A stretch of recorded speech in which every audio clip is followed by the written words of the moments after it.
In the mists and shadows on blood-soaked shores, a light is blackened by its terrible cause.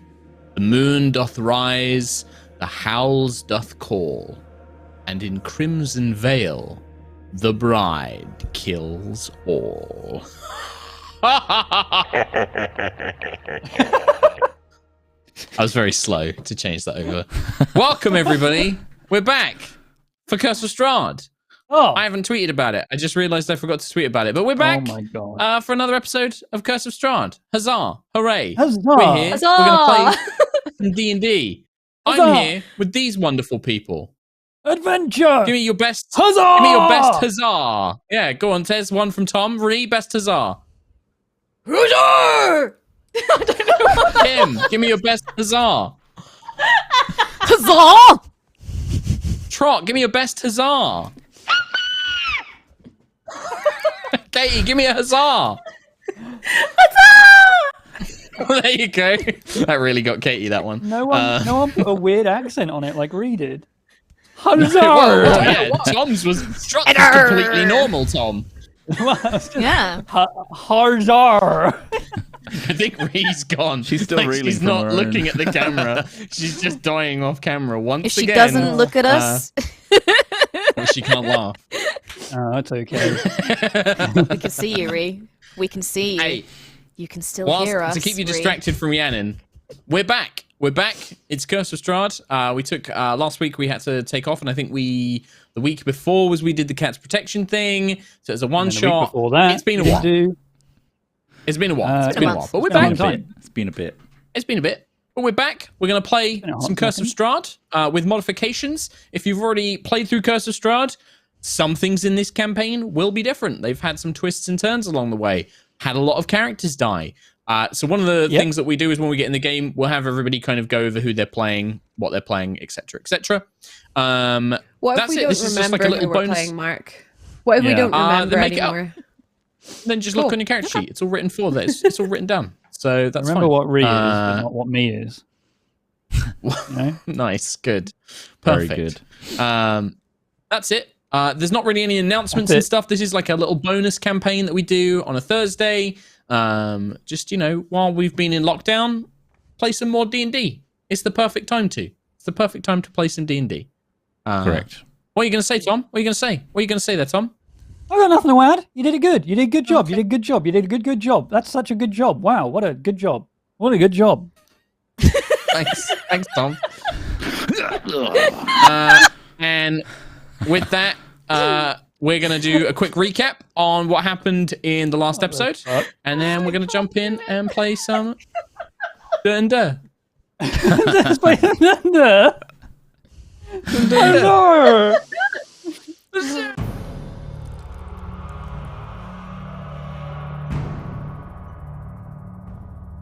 Oh yeah.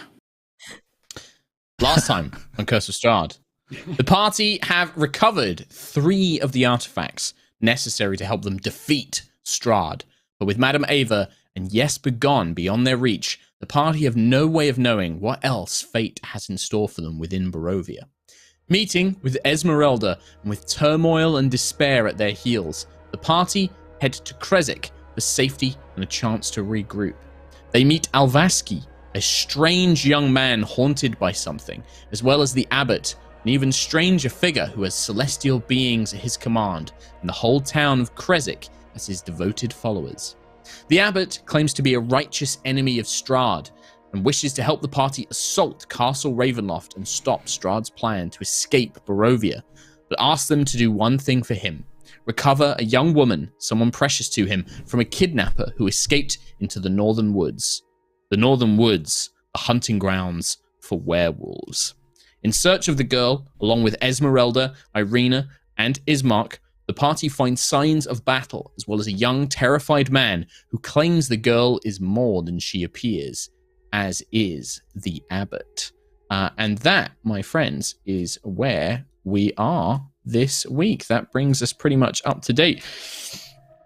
In terms of exactly, let's probably a good idea actually is to have everybody just kind of reintroduce their characters a little bit, just kind of say who they are, what you're playing, their general kind of gist, or something we know, something important to know about them. Just because it has been a while, we might have some new people in chat, and also it's a good reminder for all of us as well. And also it gives me time to tweet that we're live. Strahd. Me? Tell us, who you're playing. Tell us who you're playing, what you're playing, And all your class, secrets. race, all that stuff, and all your secrets. Well, some of your secrets. I'm playing a character called Alvaski. And Alvaski is a strange monk who seems to keep his words relatively short. And when he does speak, they're very weird words indeed. Sometimes completely oddball and curveballed. And other sorts of balls. Squash ball. Squash tennis ball ball. sometimes. I've only recently joined the party, having been under the abbot's guard, I assume.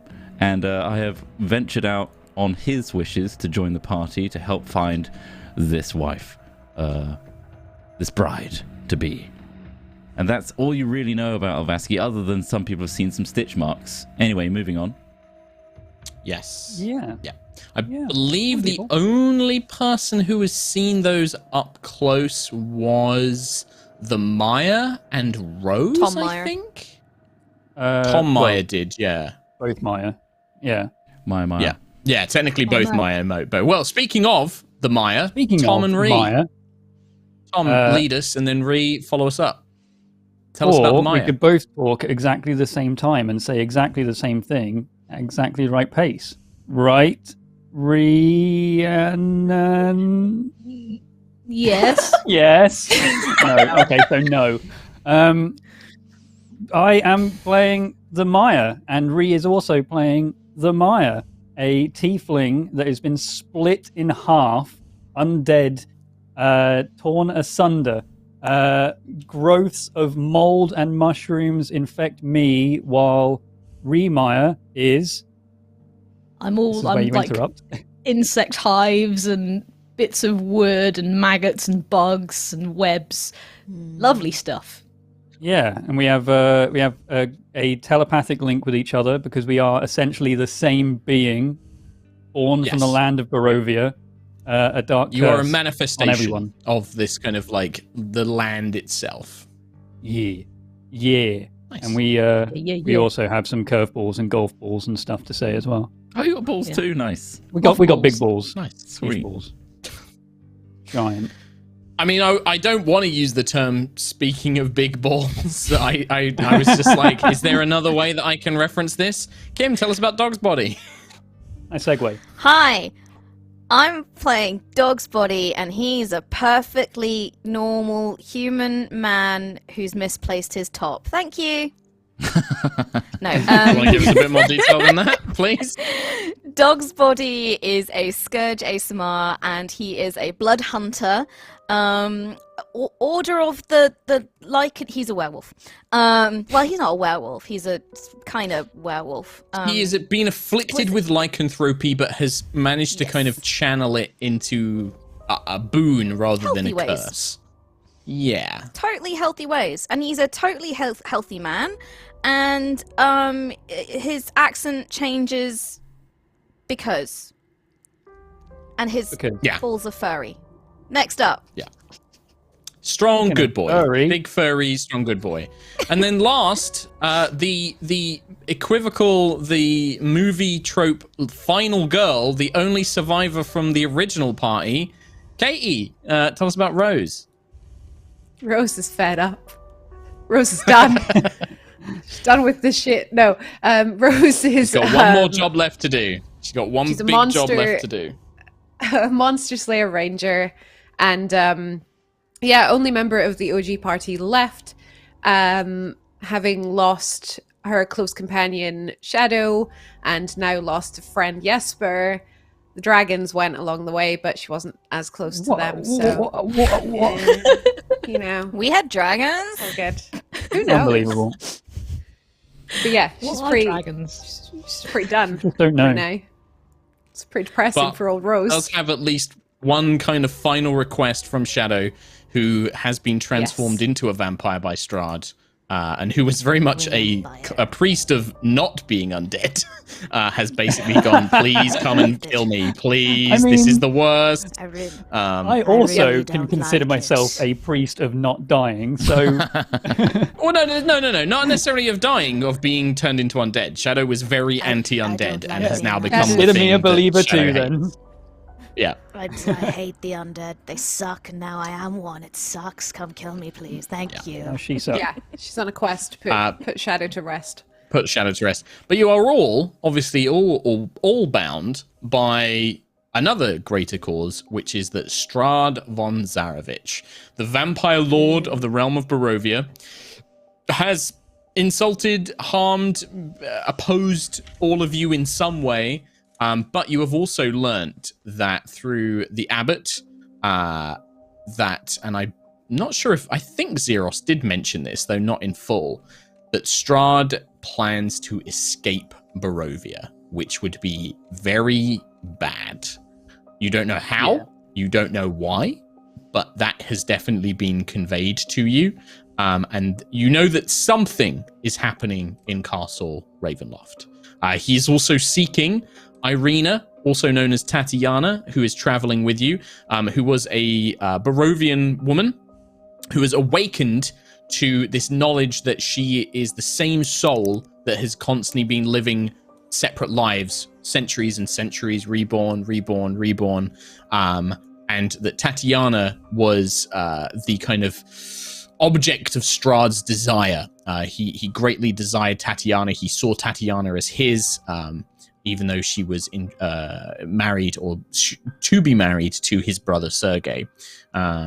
But Strahd greatly desires Tatiana and has pursued her quite relentlessly, although sometimes he's been distracted by other things. And yeah, that is where we are. You guys find yourselves on a quite gentle shore around a large lake, at the center of which is an island with a collapsed, ruined tower. A bitter memory for Dog's Body and Rose, the only two who would and Esmeralda, who would actually recognize it, having escaped from there after being chased by a big watery face of Strahd himself. But you are currently on its kind of northwestern banks, where a young Barovian man wearing kind of white vestments, covered in blood, looking very shaken and scared, has kind of been telling you what happened to this girl he was traveling with, Vasilika, this woman that the abbot greatly desires to have returned to Krezk. And he imparted a story to you that they'd been traveling, they were attacked by some wolves, and this Vasilika girl tore them apart with her bare hands. And then after kind of getting him to safety at the shore and telling him to stay there and be safe, she then proceeded to travel somewhere into the hills. You don't exactly know where she's gone, but somewhere into the hills. But definitely more going on than seems mind. I will also point out, Alvaski seemed to react very strangely to some of the revelations that the boy gave away, certainly about how the abbot was more than he seemed, and that, you know, Vasilika is more than she seemed, and things like that definitely seem to trigger something in Alvaski. You have Irina, Ismark, and Esmeralda all traveling with you. That is a great summary of where we are. So now I'm great. I hand it over to you. Summary. Let's go. Didn't you say there were wolves imminent in the end of the last episode? I said you heard the howling of wolves. Yeah, you definitely heard howling of wolves. So what would you like to do? Some of us are in the forest, aren't we? Like looking out. I think it's who is it? we were sat with Esmeralda, ready to jump out if stuff went wrong, and that's when we were scanning Alvaski and then deciding whether or not we actually like Alvaski or not. And I think we determined, no, we're not really a big fan of Alvaski. Does not seem. You got the sense that Alvaski is not quite natural. There is definitely something. Too many people in one body was, I believe, the kind of idea you came to. you guys are in the woods with Esmeralda. You're kind of on the very far edges of the shore, like where there's this kind of shale kind of slope that leads down to the lake's waters. You guys are currently up in the trees watching this whole affair from above. So you guys would definitely hear the howling closer to you. The rest of you on the beach, which I believe is Irina, Ismark, Dog's Body, Alvaski, and Rose. You guys are all down there with this young lad. And I can't remember his name. I did give him one. Dwyer. It's been like 3-4 weeks. Dwyer. Thank you, Kim. Dwyer. I was like, I couldn't find his name because I probably made it up on the spot. So I couldn't find it. But yeah, so you are down with Dwyer on the shores. What would you like to do?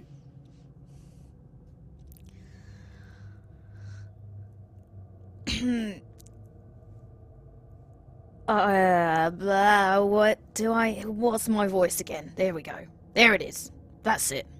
I appear to be hearing the sing-song of my, well, I don't really want to say brethren, but them wolf pricks. They're coming. See, the Dwyer, the young boy, has just kind of pulled his knees up to him and is just kind of sinks down to the ground, and he seems a little bit too shocked and kind of bewildered by everything that's happened to really seem to have any kind of mind of what to do or where to go. You just see him kind of sink down, hug his knees, just kind of start shaking, just like, no, she's gonna protect me. She said that she would go and stop them. And you just kind of hear him muttering to himself. We need to get this kid out of here. He's not in a good state. And them wolves are going to tear him apart. Yeah, but we can't go back if she's still out there. We need to find her. I have a feeling she's going to come to us. Or more specifically, him.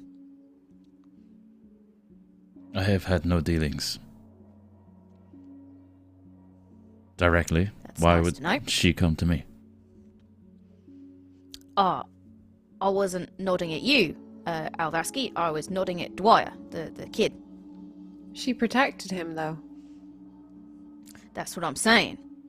She's going to come for him. I don't think we need to worry too much about where she is right now, because she's going to come for him. Maybe we move further away from the wolves. It looks like she's very capable of taking care of them herself.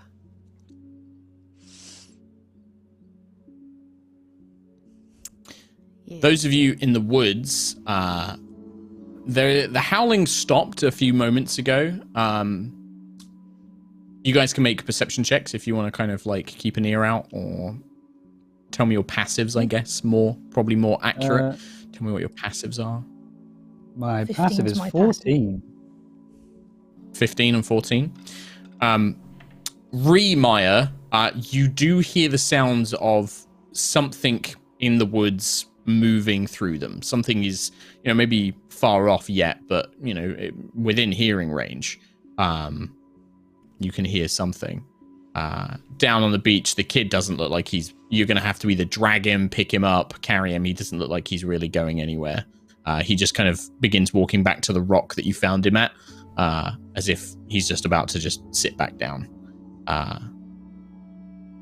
Ismark definitely is kind of keeping his weapons drawn, looking around, nervous at the howling of wolves. I think I'll just turn to Esmeralda and just say, something approaches. She nods Wolves. and will... let's see here.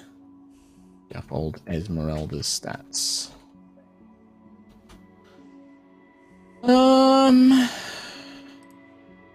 Yeah, she nods and will say, I am going to circle around, see if I can catch them off guard. And then she will attempt to, in fact, she'll just cast, she doesn't have normal invisibility on herself, so she will just try and sneak into the woods. Okay, so you see her like kind of back off and kind of tiptoe away from you guys, merging in with the trees. You see her for a little bit, Maya. Tom Meyer, she just seems to blend in with the foliage. and quietly begins making her way go. off. Are there any trees nearby? Yeah, there's like there's a quite a thick forest which circles the lake. So apart from this kind of shale rocky shore that you're currently stood on with the boy, those of you who are with the boy are on this kind of shale covered curved shoreline. But up on the bank, like when you get further away from the lake, it becomes thick trees and thick woods. That's where you'd come from initially when you made your way down. Alvaski's going to go climb a tree. Okay. Yeah, sure. I'm not going to make you make an athletics check. You just make your way up there easily enough. Climb up into the trees, probably near where Maya is currently hiding. You make your way back up there and just climb up. Sure.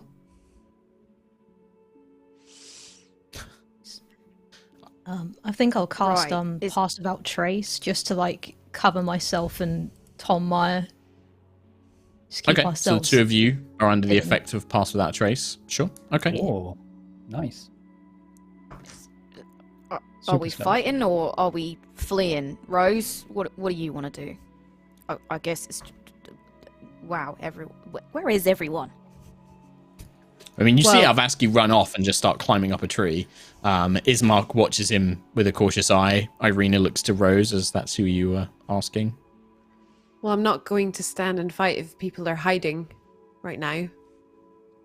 We should move back towards the village, the walls, get Dwyer safe, and then see what happens. We can't travel with him right now. Okay. Just get your silver weapons ready, yeah? I'm gonna kind of gently grab Dwyer by the arm and just kind of try and guide him to where we're going. I guess we're gonna go back to the tree line. As soon as you try and pull him away from this rock, he's just like, no, I have to stay. Vasilica said to wait here for her, and like he's resisting. Like he's not coming with you. Like he's like, no, I have to Can't stay. wait here. You can't wait here. The wolves are I coming. can't. No, she can't said that wait she's going to here. take care of them. No, Well, I'm she not hasn't. going. He's just clinging like to the rock. Unless like physically pulled, like you'd have to strength check him away. Like he's pulling against Dog's body, trying to resist going. The Maya can hear Alvaski muttering to himself. Mhm. I'm not sure why they're trying to move the bait. Oh. The bait. I like it.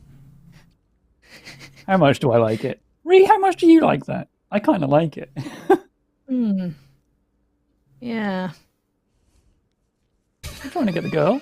I'm trying to get the girl. Yeah. I mean, what can we This do is about it? so hard to do when three of the team are having their own little conversations in their mind, and it's just Rose and Dog's body like, what do we do? It's so hard. One thing is Ismark is just like, whatever we do, we need to make sure that the boy stays quiet, and he's looking around. Yeah. We're trying to keep you safe. I don't know you. You're just strangers. You came out of nowhere. Vasilica, I care about her, and she said to wait here. She said that she was going to take care of it, and then we'd be safe to run away. And I saw what she did. I don't want to make her angry. Listen, kid. I can hear wolves, but I can't hear your girl. You might have to be prepared for the worst. You didn't see what she did. Wolves. She's not going to be afraid of any wolves. And you see that though every time he speaks, it's just like this dead eye stare. Like he does get angry, but like the way he speaks about it is you can see that he was definitely frightened by something that happened. Maya, Remaya, you hear something coming towards the shoreline. You can hear things moving in the woods behind you, and they're close now. They're very, very close. You get the sense that they are coming towards where the team are talking. You're not sure if you've been detected. You don't know that, but they're making their way this way. You can hear just the very faint cracking of like twigs. The people on the shore can't hear it because like they've got the lake kind of lapping up against the stones. They've got the conversation with the boy distracting them, but you, and therefore Tom Mai, because I'm guessing you guys tell each other, but you can sense that there is definitely figures. You can't tell how many. That's the only thing, is some of them are either being very, very quiet, or maybe there's only a couple of them, but you've definitely heard at least a couple of figures making their way this way. I quietly whisper to Alvaski to say, "They're approaching. Silence now."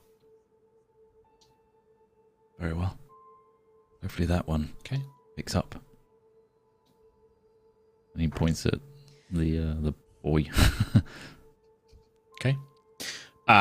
As you're kind of having this conversation on the ground, Rose, Dog's Body, and with the boy, with Dwyer,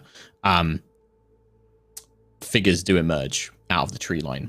You didn't hear them coming, but you sense there is two men and a woman, and they look like woods folk.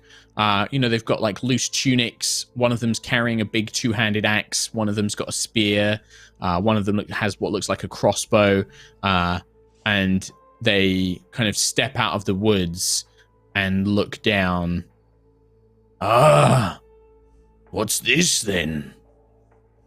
Found the boy we've been looking for, a little thief. What do they smell like, Mark? To a Make a perception someone who has check. a little nose. I get advantage Make a perception on check that for me. because You do. I rolled a 19 highest -1 because yeah. So that's an 18.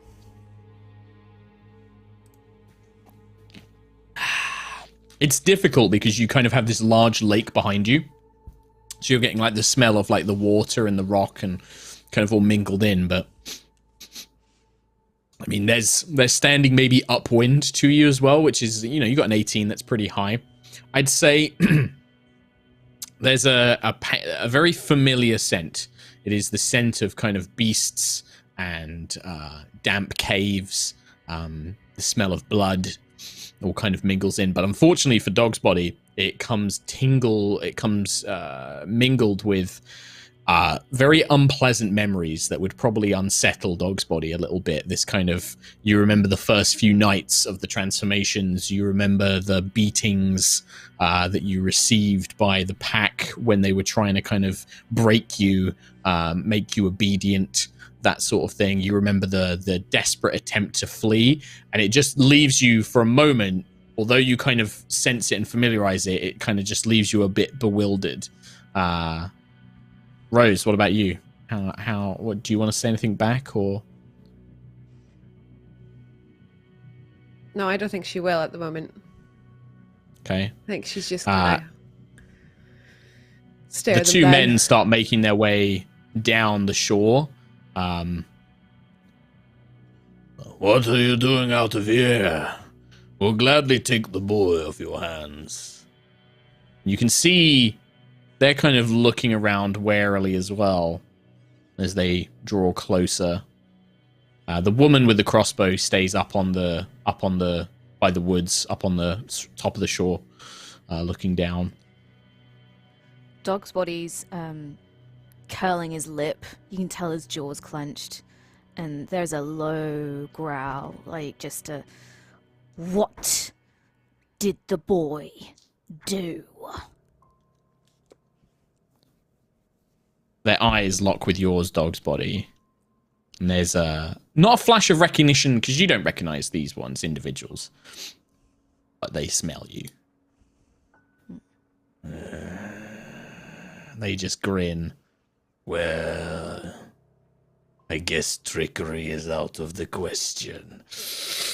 And you just watch as their bodies begin to shift and break, their muscles expand, their hair seems to grow long, their faces, their skin splits, and this terrifying jaw emerges as they transform, including the one up on the hill, into werewolves. And we are going to roll initiative. Oh, straight away. God damn.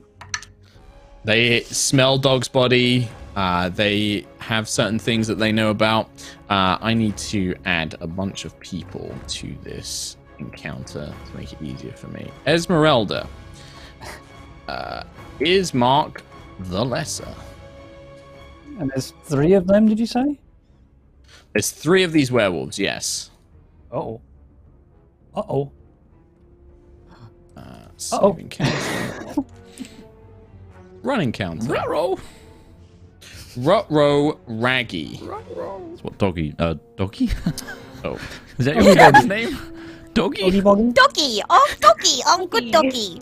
I'm a good doggy, yeah? Okay. Give me those initiative rolls, please, starting with Rose. 7. 7. Irina. In fact, I'll roll for Irina later. Dog's body. 15. 15. The Maya Rhiannon. 12.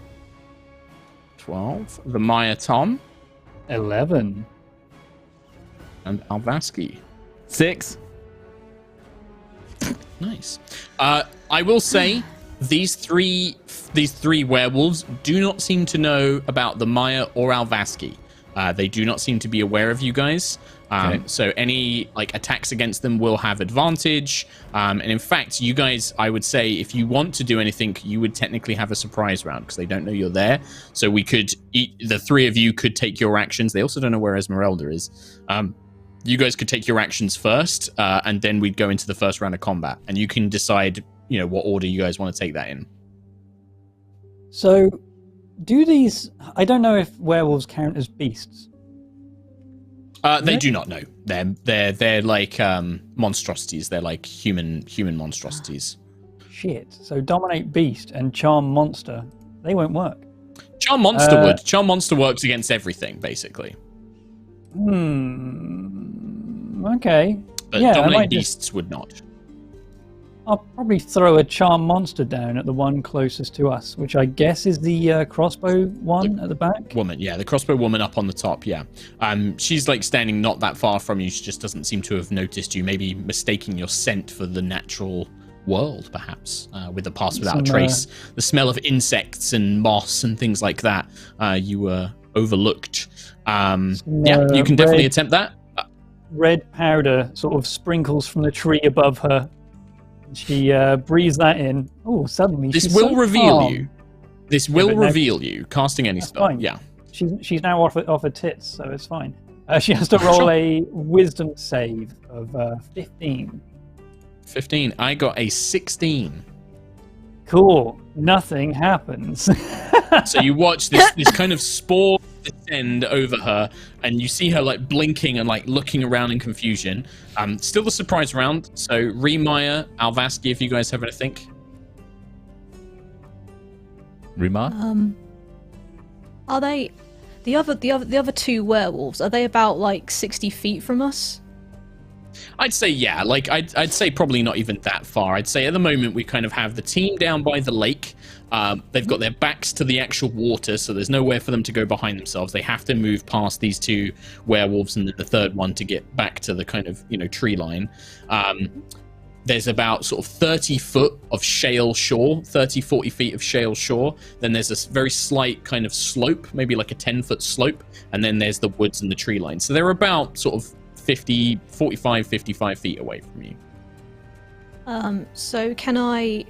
I'll drop the pass without trace, and can I cast web and try and make like a sticky barrier between them and the rest of the party? Do you want to try and create that between the 2 who have moved forward and the rest of the team, or do you want to try and like lock those guys already into the webs? Ooh. Yeah, I might try and lock them in, actually. Yeah, let's do that. Yeah, it makes sense that, like, because they're currently separated, they've got, like, maybe 20 feet they're about 20 feet away from the rest of the party as they transform while they were walking down. The one on the one closest to you guys, the one with the crossbow, she's not going to be affected by this. It will just be the two moving closer to the enemies, to the party. So what save do I need to make on this? That's a Dex 13 save. Dex 13. That one's actually cocked. I'll reroll that one. Okay, so one of them gets completely, like, the fur of their transformed hybrid form gets all stuck in the webs. You see, like, their limbs kind of locked in place. But the other one almost seems to smell and sense it and leaps to the side, avoiding these thick strands of sticky webs that encapsulate the area. But it does leave the area. Anybody moving into or out of that area is going to have the same problems of the webs, I believe. Nice, yeah. Okay.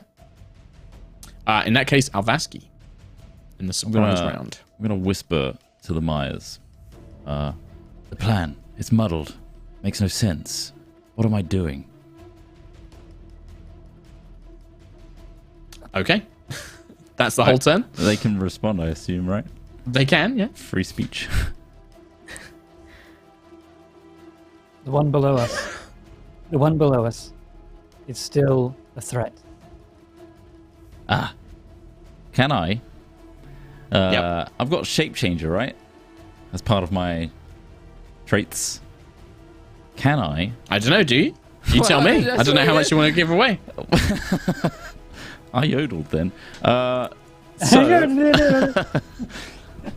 can I change my appearance?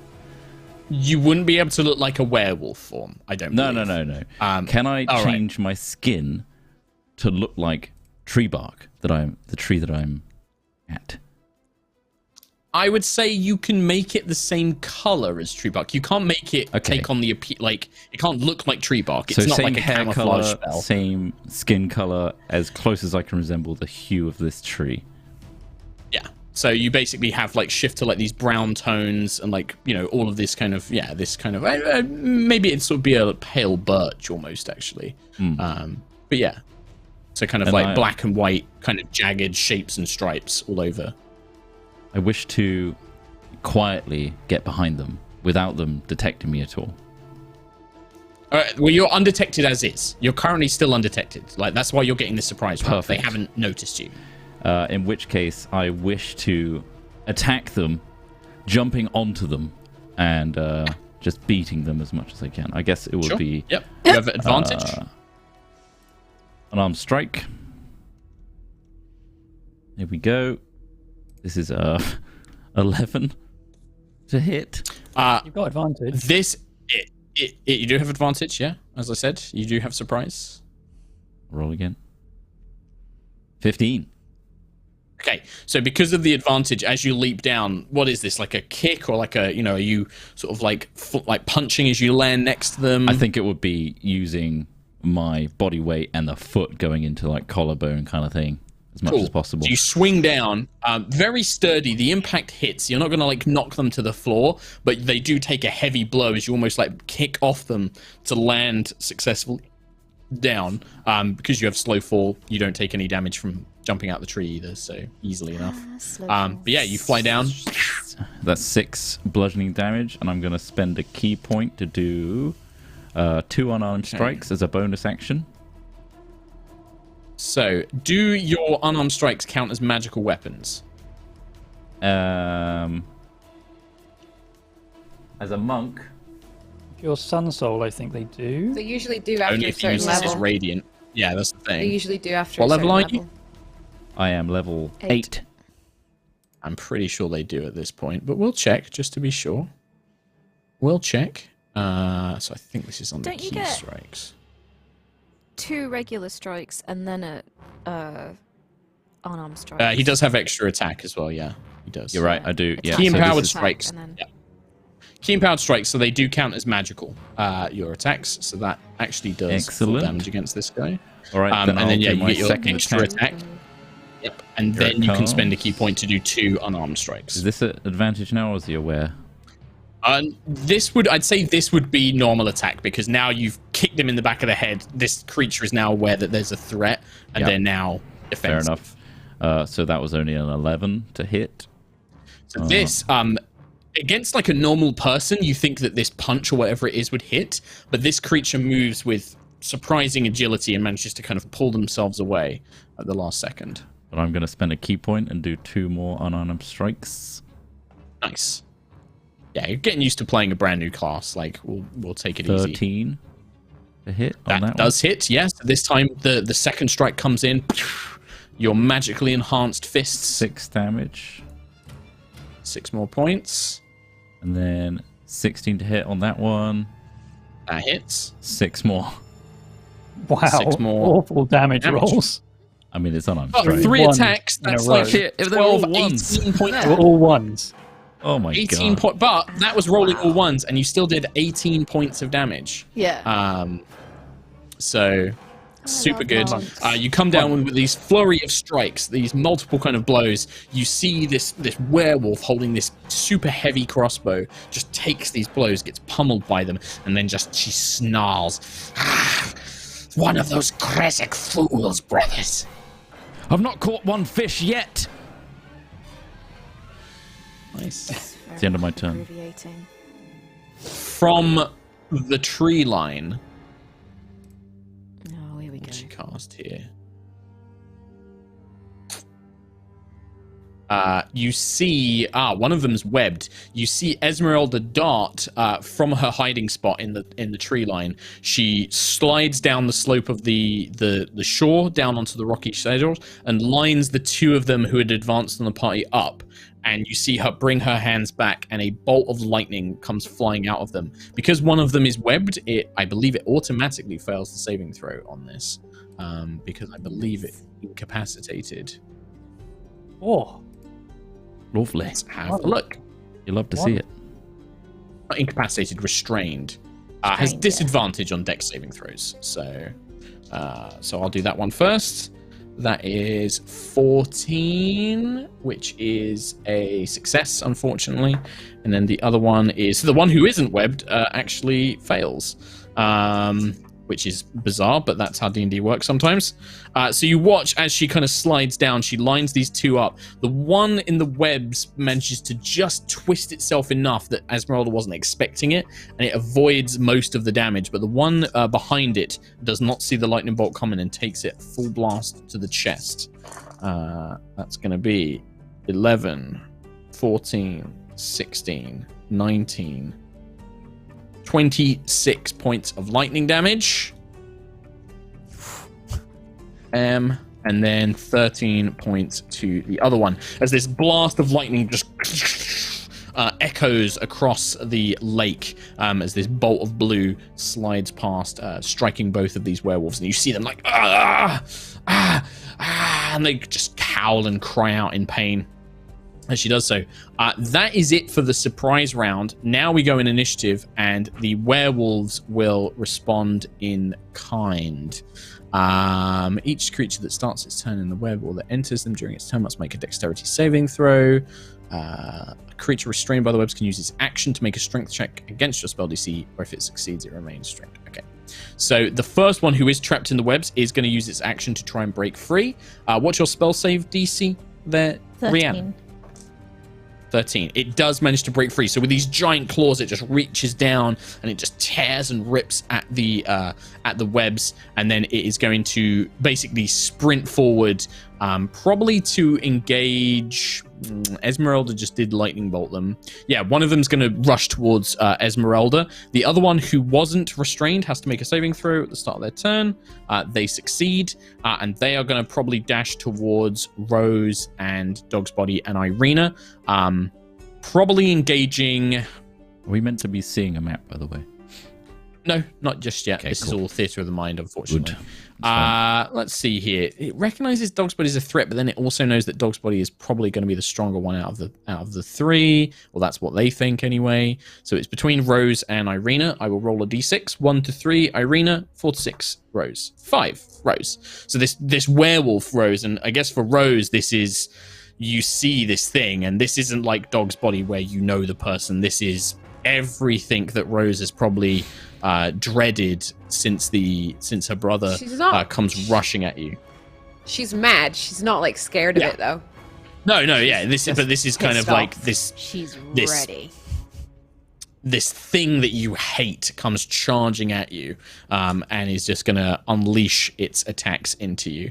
The other one, by the way, is just going to turn and attack Alvaski, the one up on the hillside. I'll do these in order. So that one's rushed off. The other thing is you see that there are two other shapes that come emerging out of the woods that nobody had seen yet. And in fact, they're going to engage the two Myers. Two very large wolves come barreling out of the woods, seemingly lurking like predators. In fact, actually, no, one's going to join the fight against Alvaski, and one of them is going to go for the Maya. The other one is going to join the fight against Alvaski. So, going in order, the dire wolf against Alvaski is going to go. It's going to make a bite against you. It has advantage because it has an ally within 5 feet. That is going to be a 16 is the highest there, Alvaski. Yeah, that hits. That's a hit. So that's going to be 2d6 of damage. So that's 8 points of piercing damage. And can you make a strength saving throw, please? Here it comes. That's a whole heap and 6. So this thing, as it bites you, it drags you down to the floor. It like gets its teeth around your leg and it pulls you to the ground, and you just feel the kind of all the weight taken out from underneath you as you are pulled to the ground beneath the threat. Meanwhile, the werewolf on the beach, who was struck by lightning, is the one that charges Rose and is going to multi-attack. It keeps its great axe in its hands. It's going to attack once with the great axe and then once with a bite. It's going to try and bite you. So, great axe is only a 12 to hit Rose. No. And then it tries to bite you, which is only an 8 to hit you. No. So you kind of managed to defend this thing off, even though you've got your bow out. You either managed to kind of like pull up a hand, like kind of like knock it to the side, or dodge out of the way as this thing tries to swing down at you and bite. It does kind of call out just like, leave at least some of them alive for Lord Strahd and Kirill, as it's kind of calling out. The second dire wolf is the one that's going to go for Remire. This one doesn't have advantage. That's only an 11 to hit you, Remire. Doesn't hit. Okay. And then the werewolf above, the one that formerly had the crossbow, she throws the crossbow to the side and is just going to claw downwards towards Alvaski and then bite down as well, and will have advantage on the attack rolls because you are prone. That is going to be a 15 to hit Alvaski on the claws. Yeah, that's right on the money. Right on the money. That's 8 points of slashing damage this time, and then a bite as well. And that is going to be a 17, which is also a hit. Yeah. And that is another... that's 7 piercing damage, and I need you to make a Constitution saving throw, please. Okay. Here we go. Oh my god. 4? Oh!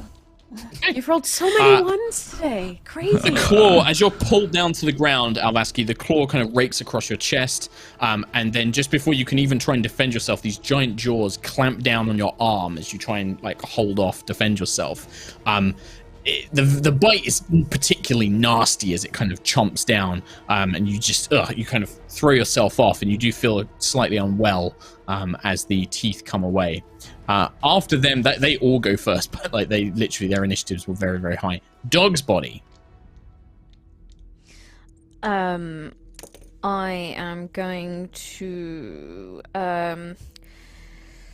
bring down my axe and, taking a look at the one that's attacking Rose, kind of just say, I've been looking forward to this. I would like to activate Crimson Right, so I will wound myself, and it's going to be lightning damage. So lightning will crackle down the blade of my great axe, and I am gonna swing at this fool that is attacking Rose. Okay. First hit is a 19 plus 6, so 25 to hit.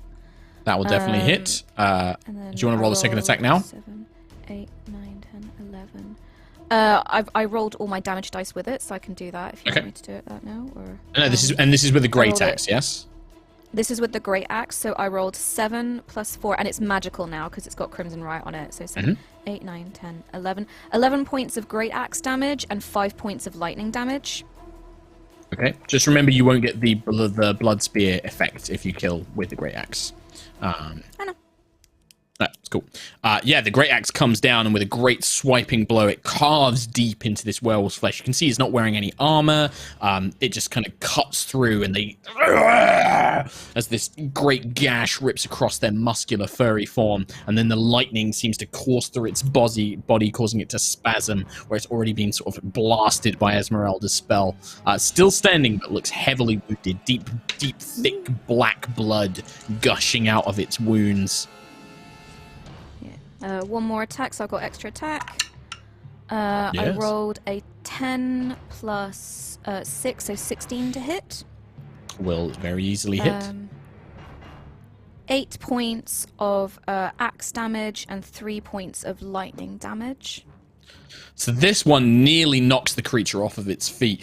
A second gash, this time across its kind of swollen belly as this great axe digs deep and cuts this great blow, and you can almost begin to see guts and things coming out. But in an almost like berserker rage, this creature is still fighting, and it just foam and spittle comes out of its great maw. Can I position myself in a way that I know I can't like get Rose out of its range of attack, but just in a way that it kind of has to go through me to get to Rose, like just kind of like just slide in there. You can't position yourself. You can position yourself to the side of Rose so that it, it has a choice of 2 attacks, but you can't like push Rose out of the way. Unfortunately, that's not how it works. That's fine. That's fine. But yeah, you certainly injured it enough. Yeah, in RP terms, you're like, try, and that's the thing, is like visually. Yeah, well, even visually, you've got like an arm trying to defend Rose, that the creature can just sidestep around you and attack her if it needs to, right? That's it. You just can't physically stop it attacking her. Let's see here. Irina shall kind of step back, and she will, seeing the fight, not kind of knowing everything that's going on. Nobody looks like they've been hurt apart from Alvaski, which she can't reach just yet. She will. I think that she'd think of this. She is going to begin to kind of sing this almost old Barovian lullaby around the creature that you've heavily injured, Dog's Body. She begins to kind of sing this soothing children's, song in old Barovian. And she's going to try and cast Sleep on it. 5, 6, 8, 15, 22. And you watch that in its injured state, this one that's like, nearly been like cut apart, its eyes just kind of flicker closed, and it will fall a slumber before your blade, Dog's Bodies. It just collapses to the ground, asleep. That'll be 5 hit points off. Neither you nor Rose have less than 17 hit points, do you? No. Then you guys also do feel like, oh man, this song is so relaxing, but it doesn't put you to sleep. Thankfully not strong enough to do so. Rhiannon the Maya. I'd like to take some shots at the werewolf that's attacking Alvaski. So okay, you do have a direwolf. There is a direwolf like on you. It didn't hit you, but it's still next to you. So, you have crossbow expert, don't you? Do you ignore if there's a creature? Oh, okay. In that case, make your attack normal. Sure. So it's 19 plus 5 to hit for the first time. Yeah, easily. Cool beans. So it's 1d6 plus 2. 3 damage. And then... This isn't magical, is it? No, it's not. It's just standard damage. So you see that the bolt just doesn't really seem to have much impact. It almost like bounces off the creature's hide. It should pierce in. It does, but it kind of just pops out almost instantaneously. Not quite having a damaging effect on this creature. Okie dokie. Can I then seeing that, turn around and then go for the direwolf for like my other 2 attacks. Yeah, of course. Yeah, you can Cool. direct your attacks however you want. So then, yeah, I'll turn around and then fire my last 2 bolts at the direwolf. Sure, go for it. Bam, bam, bam, bam. 17 to hit. Yep. Point blank range, you just kind of empty a bolt into this wolf's flank. That's 8 damage. And then can I mark 8 that as favored foe? You can. Cool. Then I'll use a bonus action to take the final shot. 17 plus 5. That hits.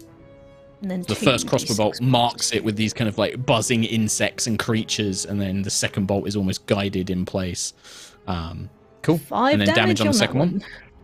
5 damage on that one. The bolts against these dire wolves is having its full effect. You can see that there's no unnatural resistance to these. These seem to take blows from weapons normally, but the werewolf, yeah, definitely you should have dealt more damage to it than you did.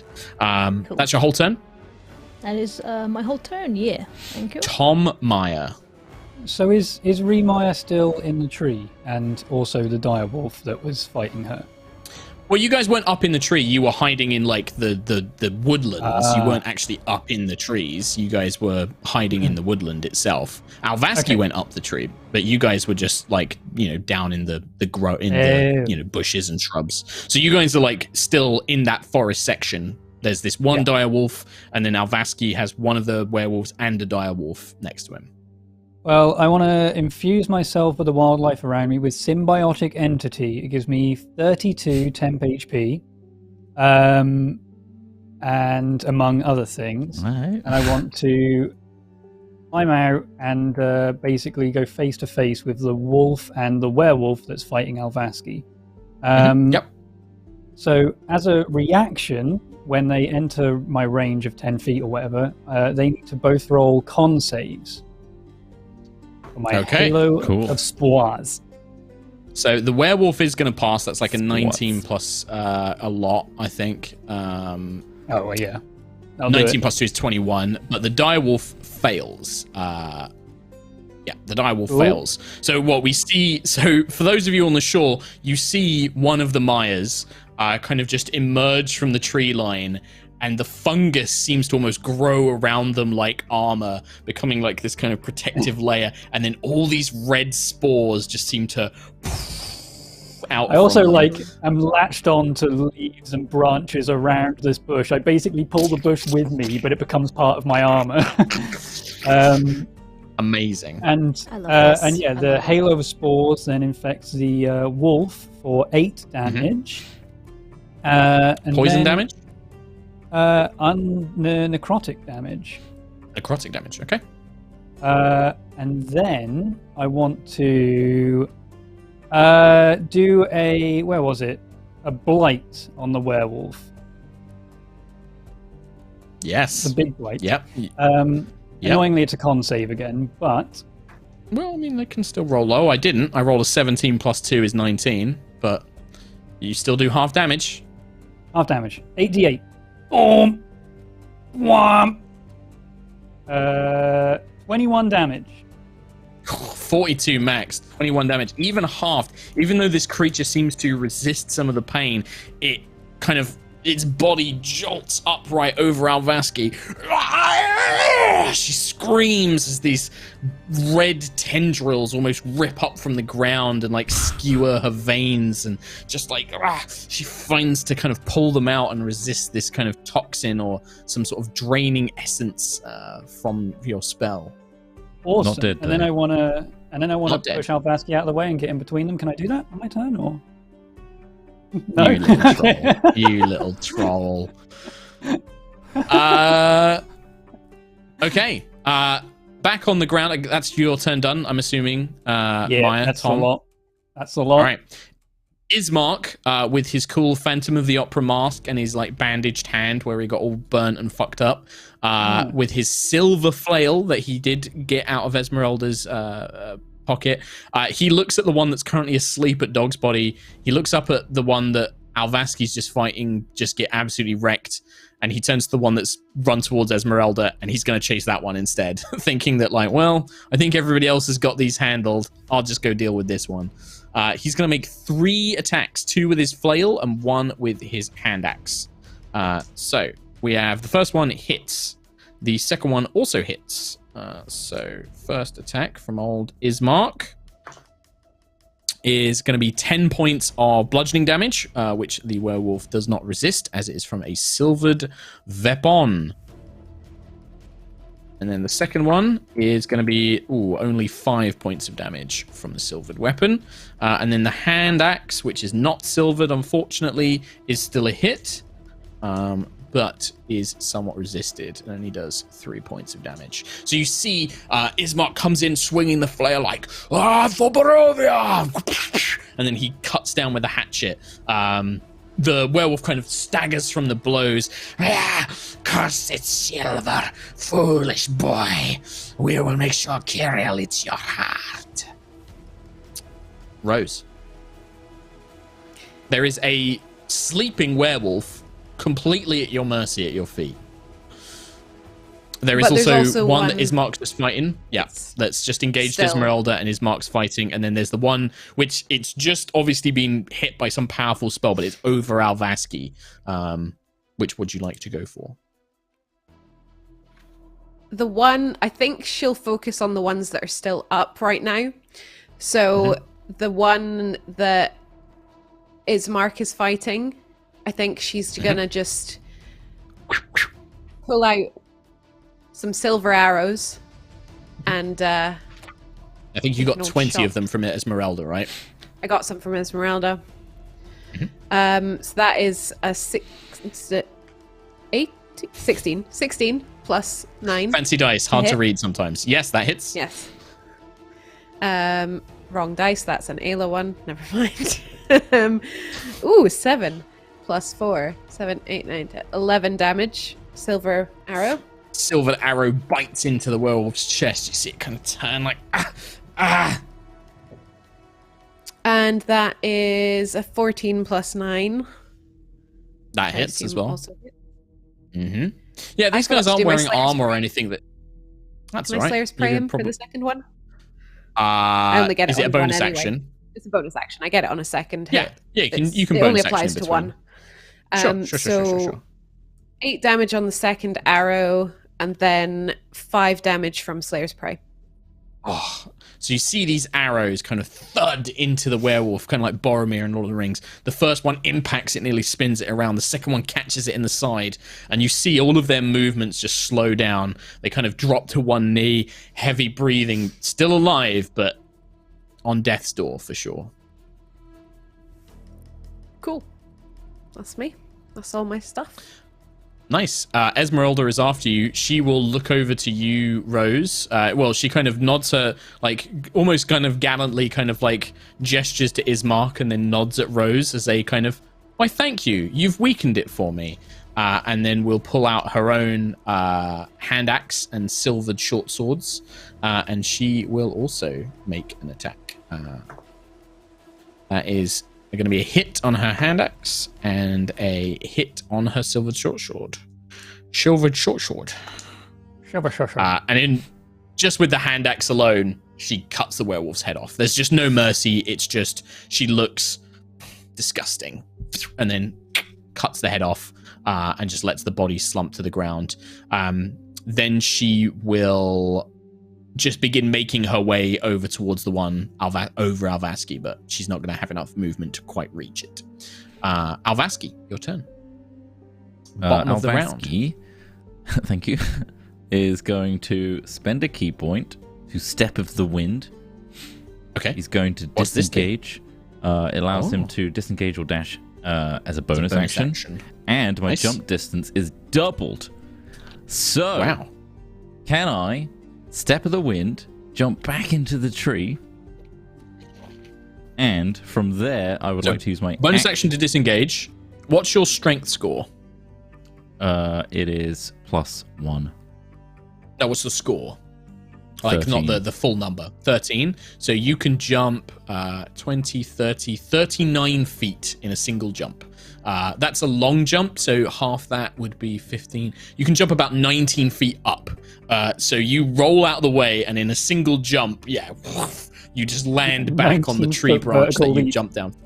Yeah, 19 feet straight up. Vertical leap. So you just watch as you kind of flip over, and you kind of almost sense like this kind of celestial energy as Alvaski leaps back up into the tree. The werewolf, almost in a panic, doesn't realize what you're about to do, and doesn't have enough time to react and get that opportunity attack.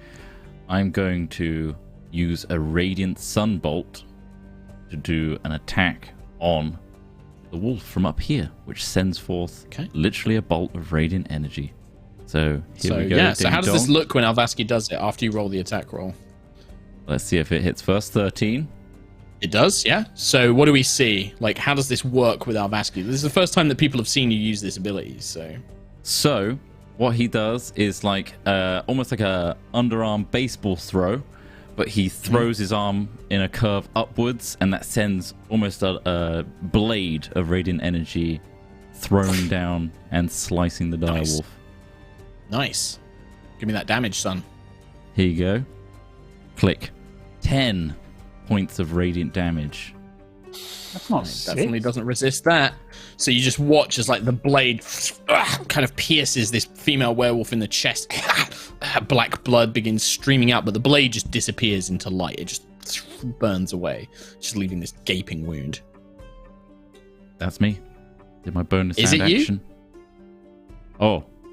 Do I have more? Oh, extra attack. Yeah. I can do this as an extra attack as well. So I get to do another one. Ding dong, here we go. Thank you for that. That's a 25 to hit. That does So hit. basically, I'm just Playing a new class. arcing both arms, one after the other. There you go, back to 1. That's 6 6. points of radiant damage. Sweet. 6 points of radiant damage. Very similar to the one that that Rose's arrows. The two blades impact. The werewolf drops to her knees, and she looks panicked. She looks scared, bleeding heavily. Not dead, but heavily, heavily injured. Is that it, Alvaski? End of turn? Yes, end of turn. Okay. Back up at the top, the first werewolf is dead. The direwolf that had been engaging you, Alvaski, it will probably just react in a panic and go for Tom Meyer because it saw that it did something unpleasant to one of its masters. So it's just going to go for you. That is a 7 to hit you, the Meyer. Hell no. Rolled very poorly. So it just kind of No. chomps through the air. Doesn't seem to connect.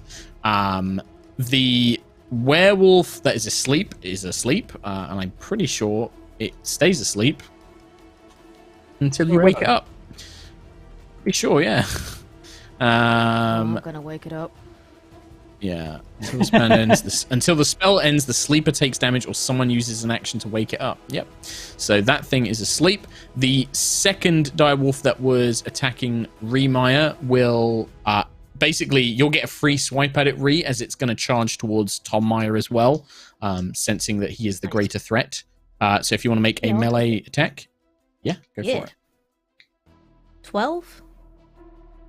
Against the direwolf, that is not enough. It just kind of, the thick hide and coat, the blade just doesn't quite strike through. With its companion, it now gets advantage with pack tactics. That is going to be 14, Maya. Yes, that's enough. Okay, I need you to make a strength saving throw for me as well. Oh, my favorite, +0. 7. It's also 10 points of damage, which I know is going to come out your temporary hit points, but Yeah. 8 on my strength save. you are knocked prone by the second direwolf. Oh. I was a little bit too cocky. Well, you've got Cool. temporary hit points, right? You had like Oh, 30 yeah. odd temporary hit points, so it comes Yeah, out I've of still that. got 22 left. That's pretty good. The female werewolf, with Alvaski jumping out of her range, Esmeralda making her way towards her, but no other threats, she is going to run, but she's going to make attacks against Tom Meyer, who is prone, as she begins running into the woods. She's actually going to kind of swipe at you twice. She gets advantage. She's going to try and make you pay for what you did. So the first attack is with her claws. That's a natural 20, Thomas. Oh, cool. Cool. So max dice, 8, 10, 13, 16 points of slashing damage as she rakes her claws against your body as you're dragged to the ground by these direwolves. And then she's going to attempt to bite you as well. That's going to be a 15 to hit. Oh, that's good. It's good. It's good. That's 5 more points of damage. And I am going to have you make a Constitution saving throw. Even though this is still temp hit points? Mm-hmm. It's not All for right. that, Tom. I know, I'm just It's not wondering. for that. Oh, I know exactly what it's for. I'm just wondering, they're still biting into my mold at the moment. But sure, Constitution save. Interesting. How interesting. Because in raw D&D, Tom, it doesn't matter if you have temporary hit points. Things that trigger on an attack, if it deals damage, it still deals it. So...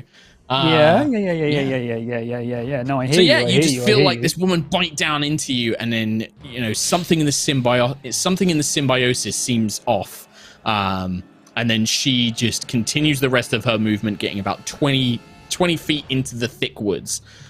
I would say at this point has probably good cover from anybody who's like going to try and shoot ranged weapons at her, but is 20 feet into the woods. Dog's body. You are on the shore. So there's about 45 feet to the woods, and then she's about 20 feet beyond that. So she's about 65 feet away from you currently. And there's a sleepy Or you can go boy for the on sleeping floor. one. There is the sleepy boy. Do I get advantage? Because I am going to attack him while he's sleeping. You don't need to roll anything. You can just outright kill this guy. I'm going to take a look around, kicking with my foot a little bit, and just say... The sleep is beginning to wear off, as you nudge him and, kick him. But there's no time for him to react to anything. Disappointing. And then bring my axe down. Bang! Just cuts the head clean off, executioner style. Just separates. And just thick black blood stains the rocky shale beneath it. I think there's Rose a kind will of smirk a little bit when Dog's Body says that and does that. even Esmeralda kind of looks back, and there is a kind of very good, kind of impressed look. Irina maybe doesn't. It's not that she's disappointed or mad, but there is a kind of you can see that she sympathizes with anything that's killed, kind of thing. Like, she's a very kind soul, and so it's kind of like, oh, he was sleeping. Well, maybe it was better he died while he was sleeping rather than in pain. Dog's body's not going to notice any of this because he's just going to be staring intently. Focused down. All right. Yeah. Well, I mean, you chopped some the head off things. this guy. You've still got some move and bonus actions left. I am going to forfeit them because I'm going to be thinking some deep things about life and Dog's body and werewolves. All right. Okay. After Dog's body, Irina will begin making her way up the shore. She gets about 30 feet, which does bring her into range to Healing Word. I think Alvaski is more injured than the Maya because she can see the Maya has got all this fungal armor. So she's going to cast a 2nd level Healing Word on Alvaski for not a lot. 3, 4, 5, 6 hit points. Alvaski, enjoy those. Amazing. That's a bonus action. She moved. I don't think she would do too much with her own action. She will just kind of prepare her rapier, but doesn't really get to do much else. Remire, you are probably the closest one to the fleeing werewolf. She's about 20 feet away from you in the woods. She does have some cover if you try and shoot at ranged attacks at her, as she's kind of weaving between all the trees, trying to use them to her advantage. What would you like to do? I'm going to draw my short sword and I'm going to cast Zephyr's Strike as a bonus action and chase her down. What does Zephyr's Strike do? That sounds That's exactly useful. what I was going to do on my turn. The exact same sound. So it gives myself 30 feet of extra movement, and until the spell ends, my movement doesn't provoke opportunity attacks, and I get to do 1d8 force damage on a hit.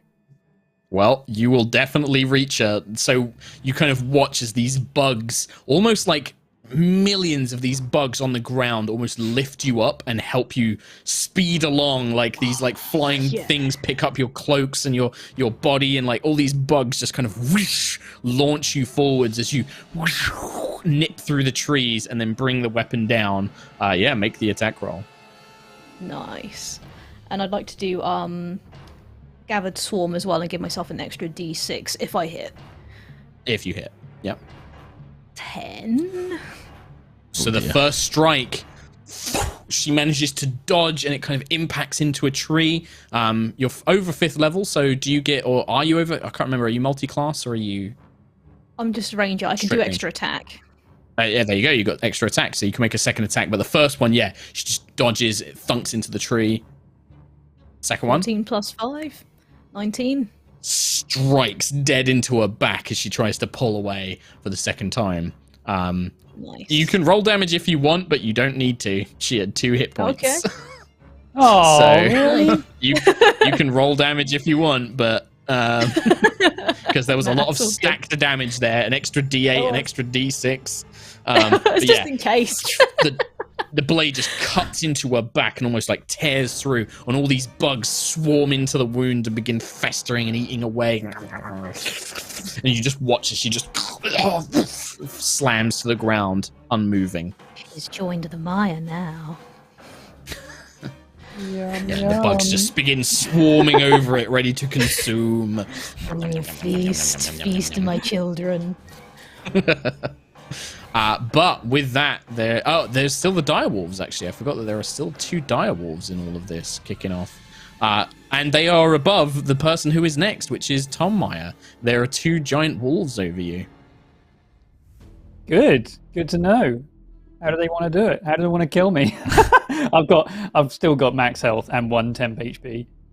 Yeah, they'll chomp on their turn, but it's your turn. So. Oh, it's my turn. Oh, okay. I thought they were above me. Sorry. In that case, I want to stand up. That's for damn sure. So they don't get disadvantage, and I will. Okay, I'll do a poison spray. Okay. On one of them.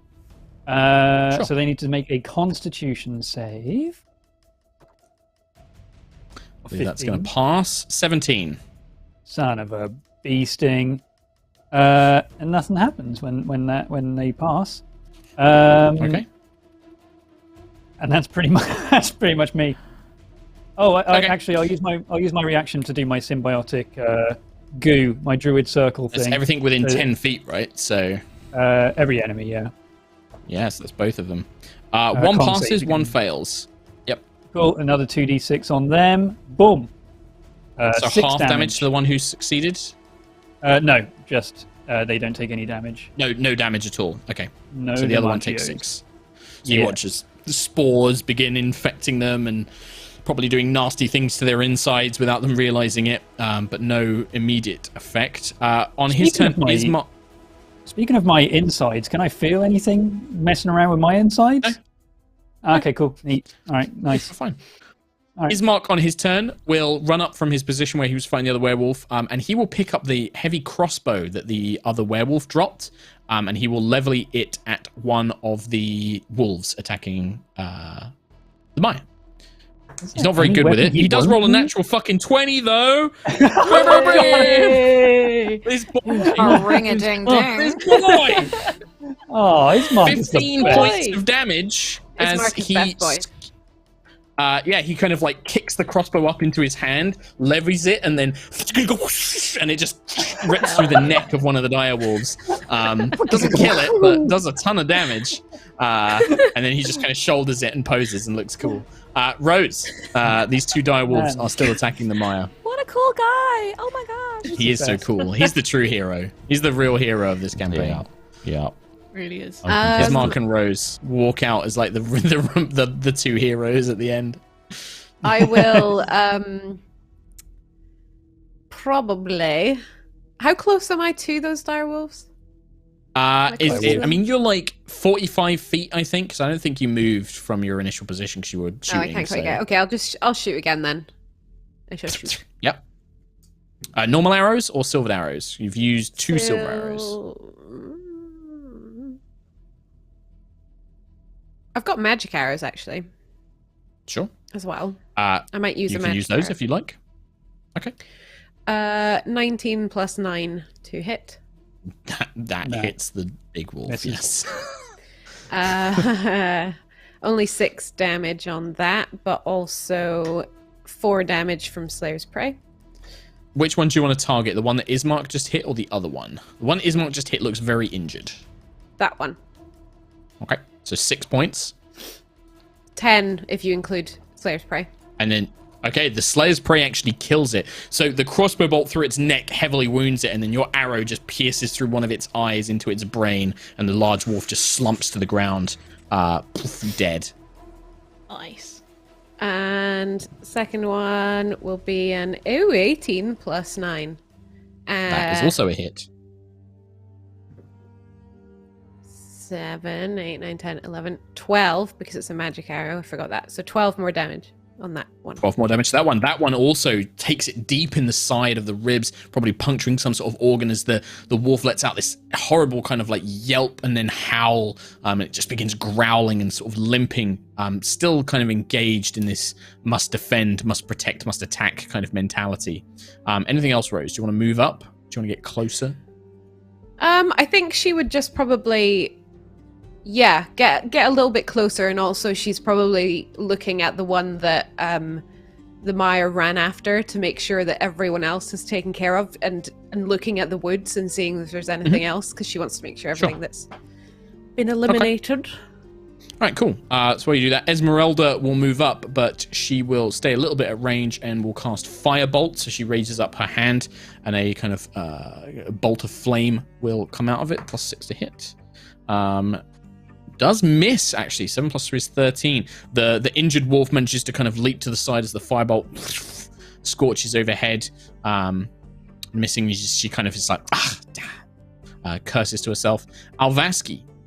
I'm going to jump out the tree towards this injured wolf. Mm-hmm. Slow fall. Come down with a cool kick. No, he's going to run towards them and then unleash my first unarmed strike. Okay. Just punch in the face. Yeah, just fully punching it. Here we go. That's a sweet 2, 10 to hit.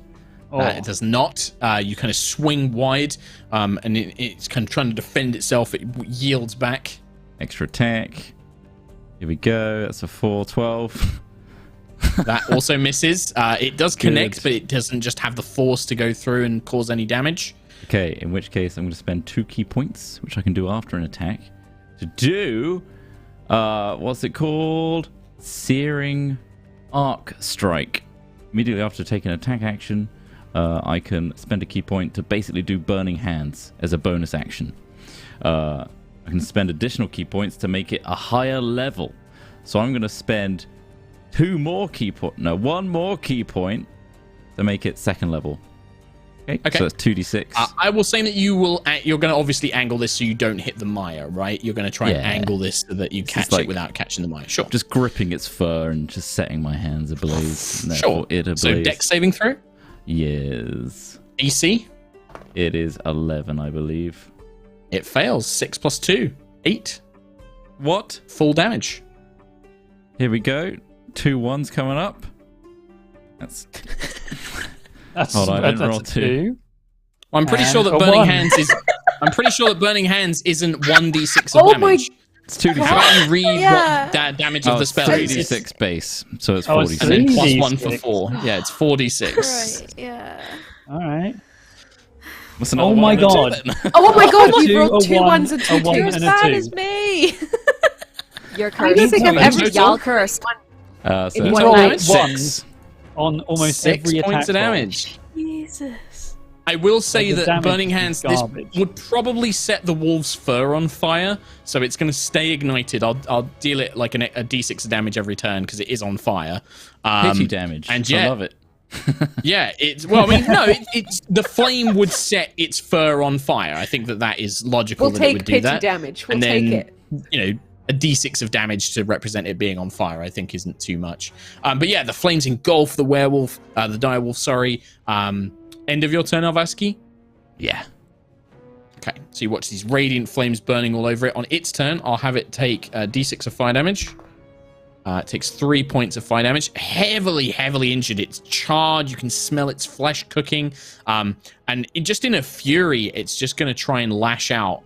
Let's see. It's got Maya next to it. It's got Alvaski next to it. I don't think anybody else has moved up next to it. So That's it will... Yeah. It will just... It's probably attack Alvaski. This flaming beast will try and leap on top of you, Alvaski. For 19 plus 5 is a 24. It hits.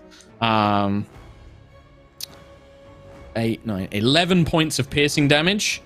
I'll make it do an extra d4 of fire damage to you. It's another a point of fire damage as well, as it is on fire, as it like bites into you and tries to drag you to the ground. So 12 damage total, and then a strength saving throw, please.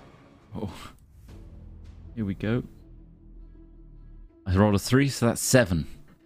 You are also prone as it drags you to the ground and is now on top of you. This burning wolf that you have set on fire is now like pinning you to the ground. And just in death throes, this thing knows it's going to die and it's trying to kill its attacker. It's just trying to kill the thing that's after it as much as it can. Sweet. Dog's body. So it's just this Bernie boy This that's left, on fire right? wolf that is like, one you know, burning pressed dog. down on Alvaski. Yeah. Sweet. These wolves did more damage than I'm the bloody actually- werewolves did. Yeah. I'm actually gonna... Can I make a perception check? Because Dog's body... He's gonna be looking around and he's like, this was too easy. Where was the rest of the pack? So yeah, can I... Sure. I guess make a... Yeah, I mean, that's going to be your action. Yeah. I will do that then. Natural 20. But Oh, shit. Yeah. I do have Minus minus one. 1 on perception, so 19. I mean, you don't smell any other people around. You don't hear anybody lurking in the woods or see any movement in the trees. Like, you seem to be alone, as far as you can tell. I mean, most of that sound is blocked out by Alvaski in the distance. And this wolf, like, And He the smell of burning dog. yeah. He doesn't make a sound when I mean- he gets hurt. No, Which is Alvaski, weird. yeah, that's Oh. actually true. Alvaski just doesn't react almost, right? He's just sort of like, He's a freak. That was funny though, Tom. It was funny. yeah. Oh, No, Funny okay, no, joke. you're right. It wasn't Dog's fitting to body, the anything theme else? of Alvaski. I'm sorry.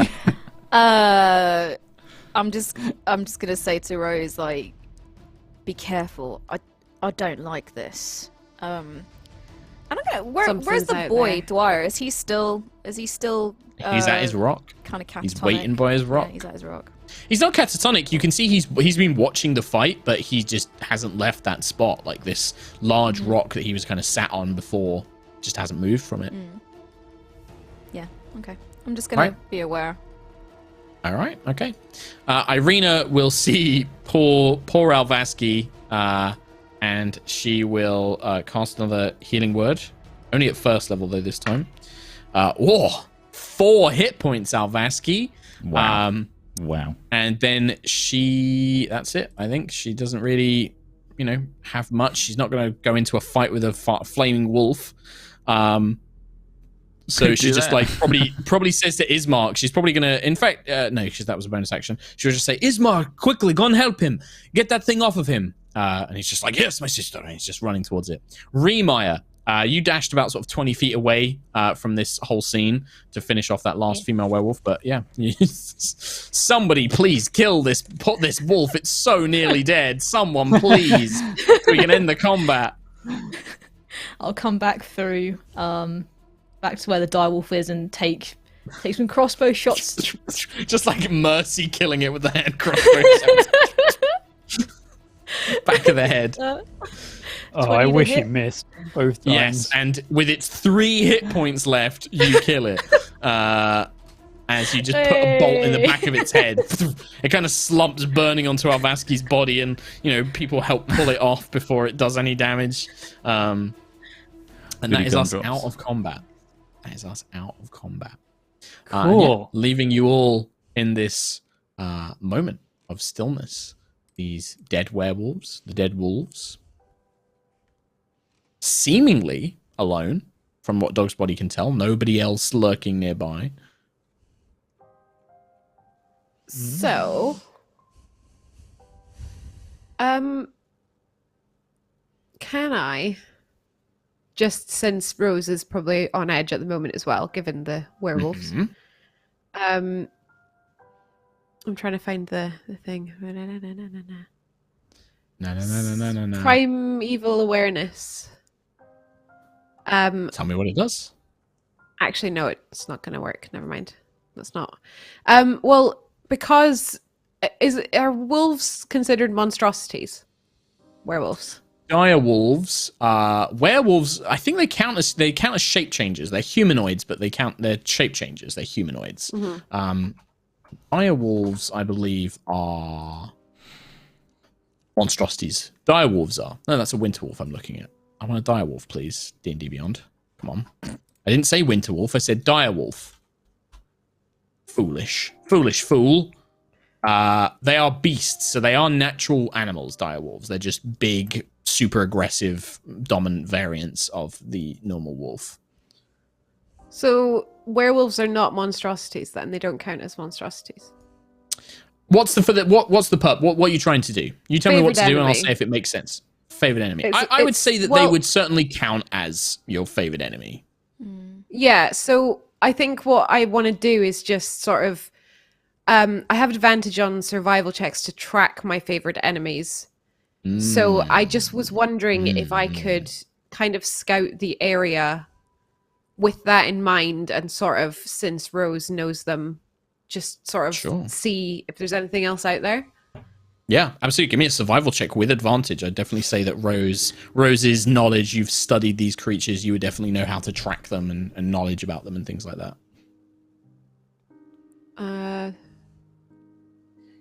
18 is my highest. 18. I would say there is definitely a track to follow.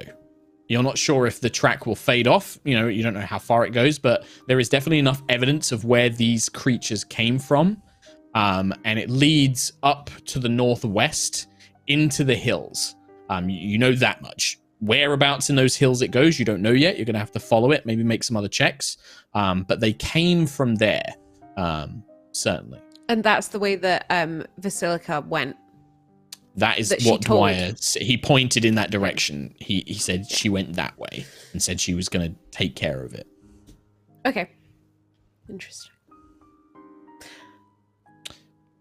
I think Rose would say that to Dog's Body because she's standing next to Dog's Body. It's just to relay where they came from and where the general direction would be if we wanted to track them. Yeah. It's strange, Rose.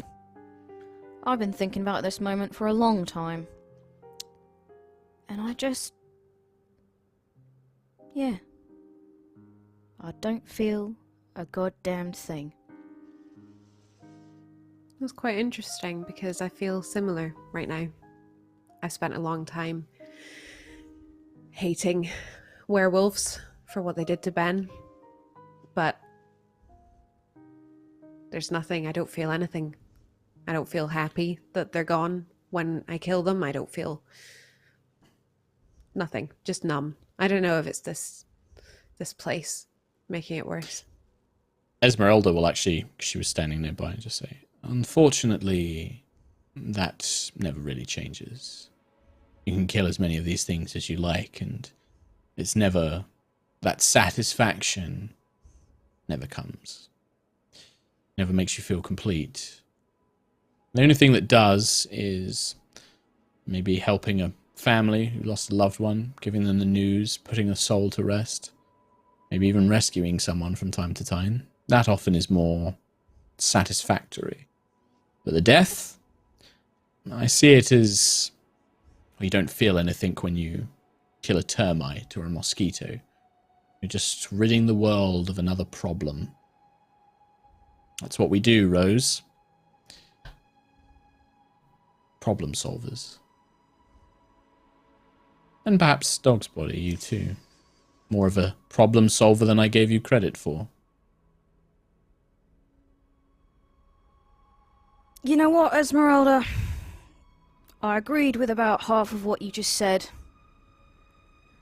And frankly, for the rest, you can just piss off. And then with that, I'm just going to walk off and go towards the boy. Sure. I think Rose would go with Dog's Body, actually. Probably. Yeah, she just shrugs. You know, doesn't matter to her really what Dog's Body thinks. It's probably a bit more like when Rose chooses to go with Dog's Body. There's a bit more of a kind of like, all right. Well, I think it comes down to the fact that, like, I think there was a little bit of like when Rose used to go out, sort of training and hunting with her brother. He would sort of do the kind of thing that Dog's Body did, where he would try and put himself in front of danger for her. So there's kind of that, like, yeah, of course. Almost. Dog's Body's your friend as well. Yeah. Yeah, there's like that connection of, yes, he's got this curse, but also he's kind of reminding her a little bit of her brother, which is kind of all she's got at the moment, since everyone's gone. Everyone's gone. Whilst you guys have that moment, Ismark will come up, look down at Alvaski. Are you all right, my friend? And he offers like a hand to like help you up. Yes. You took that strangely well. I can't say that I was as resilient. Burning doom in front of me. Yes. You take what you love, you put it on a tree, and that way it remains an extension of you. He just looks around. He looks at the Maya. I thought you were the weirdest one amongst all of us. He just looks back at Alvaski and then goes to Irina. just like, well, I'm not touching crazy. No, this guy freaks me out. Ismark is creeped out by Alvaski way too much. I imagine that as Ismail looks back to the mire, like, I'm like crouched down by this wolf carcass, like with the bugs, and like watching them feed, and like I'm just like, yeah. Yes. What's other Maya doing? Does like other Maya like conjure spores and mushrooms to like, because mushrooms feed off like decay and funk like stuff as well, like. I think it's more my, I guess my symbiotic entity is slowly withering away. So there's bits of me that are just falling off me. We are a grotesque party. But also, I I'm love this like, party so much. I'm also just like examining Alvaski as much I can before he intervenes, right? Like, he's not like the others, and I want to know more. Okay. So, like, even when he was prone, I was almost like stood above him, or just like trying to pick apart bits to figure out what he is. Almost even like, I guess, attempting to open the robe, I suppose, or whatever he's got under there. I mean, does Alvaski stop him, or is Alvaski just sort of like whatever? What are you doing, tree? You are not like the others, the humans. You are pieced together from many others, bound for the grave, bound for the pyre. I do not know. But they were bound for the mire, and yet here they stand, stitched together. So many lives reside in you. What are you? I'm not a tree. Nor am I. I am the mire. But you are not human. Subsumed in the mire, the bacteria will die. What made you this way? How did you get here? I think that question would definitely trigger flash memories for Alvaski of a cold stone table cutting the abbot. So golden, so bright, so painful though. So Afraid, but so glorious, but afraid. He's Looks down. Go on. Just a memory of the first thing the abbot ever said to you. Imperfect. But you'll do. Wow. Those final words are the only words that he just verbal diarrheas out of his mouth at Tom Meyer. So you just As get he like a string grips of his random temple. words and stuff, yeah, and then you hear those words. Imperfect, but you'll do. You'll do. You fought well, protected us. You fight for us. You'll do. You'll definitely do. What of the bait? It's alive. The boy? Yes. He sits on his rock. The time we waste speaking is the time Vasilka is not back. Basilica will come, and one day you will speak to me, Alvaski. I speak to you now. What more do you need? I require the truth, Alvaski. I What know is you're truth? hiding it. I have nothing to hide. I'm not hiding anything. Stop it. And as he flares with like radiant energy. She's like, whoosh, you see his skin, almost like underneath his skin, like his veins glow for a moment. His eyes shine bright. But that glow highlights those stitches. You can almost see that the joins, the pieces that have been put together. You will find your truth. You are like this wolf. A single entity, yet inside. Thousands are inside you. Oh, God. Jesus. Oh. I love you too. I love you guys. You're the best. This conversation is so horribly creepy and weird, and I love it. The best thing we've ever done, rational, frankly. whilst I think that Ismark becomes the kind of like, what are we waiting for? Are we done? What are we doing next? Rose, do you know where those things came from? In the mountains. There is a track, but I don't know how many more there are. It's the same These ones direction didn't that seem Basilica that difficult went. to kill. Well, then we should go Yes, after them. but- We need to rescue this girl. The fact that they were easy to kill, I think Dog's Body and I feel the same, that wasn't most of it. There's a lot more to come if we follow this trail. Well, then we go carefully. We try and take some by ambush, perhaps. Or maybe this Vasilika, if the boy speaks true, if she can tear apart wolves with her hands, maybe she's already weakened their number for us.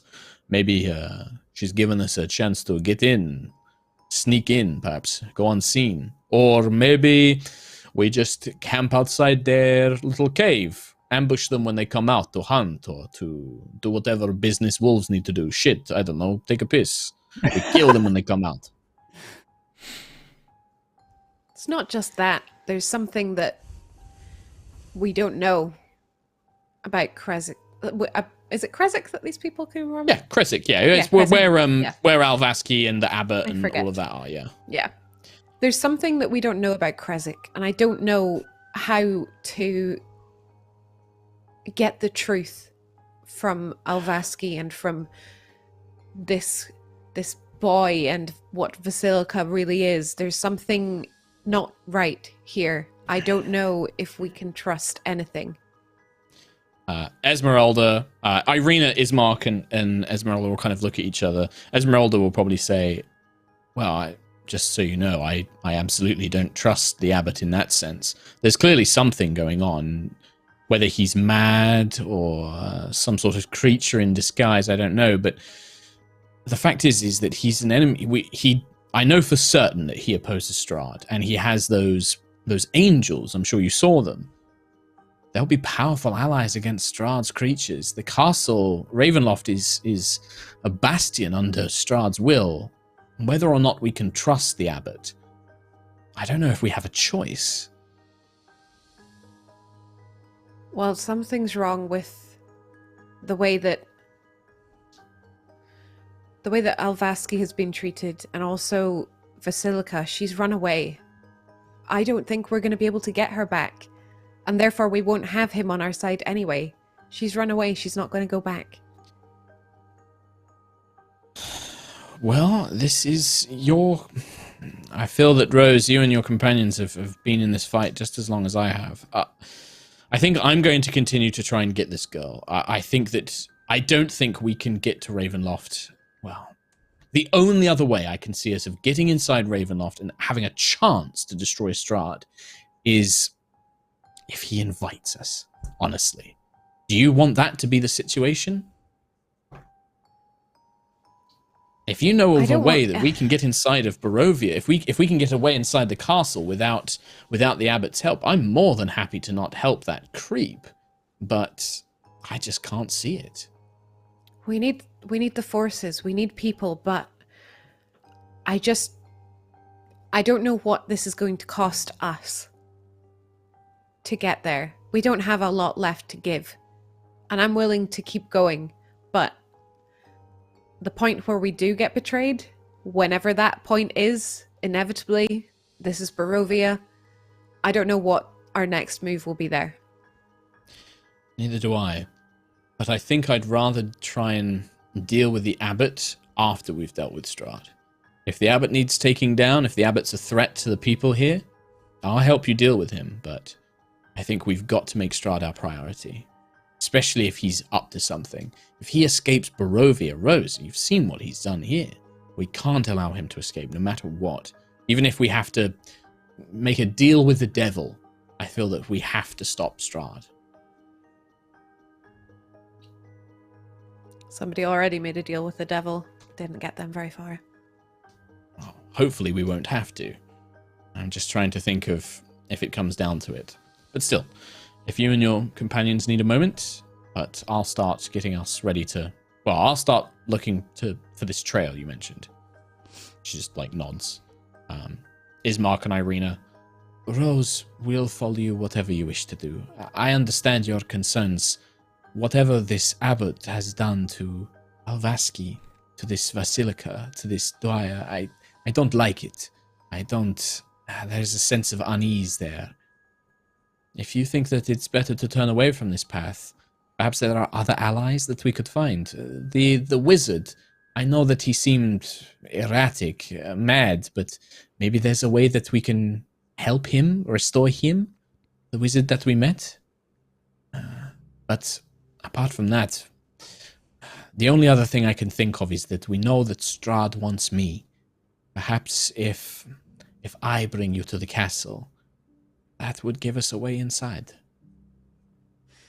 I don't want to put you in harm's way like that. Not without a force of potentially angels, maybe other things behind us. We can carry on. I just think that when we get back to Kresik, we need to have our guard up. I agree. All right. Anything else from anybody else? I'm gonna go to the boy and just be like, "Hey, Boy. Yes. your girl didn't come you for killed you." them, wolves. No, she's probably still trying to deal with them.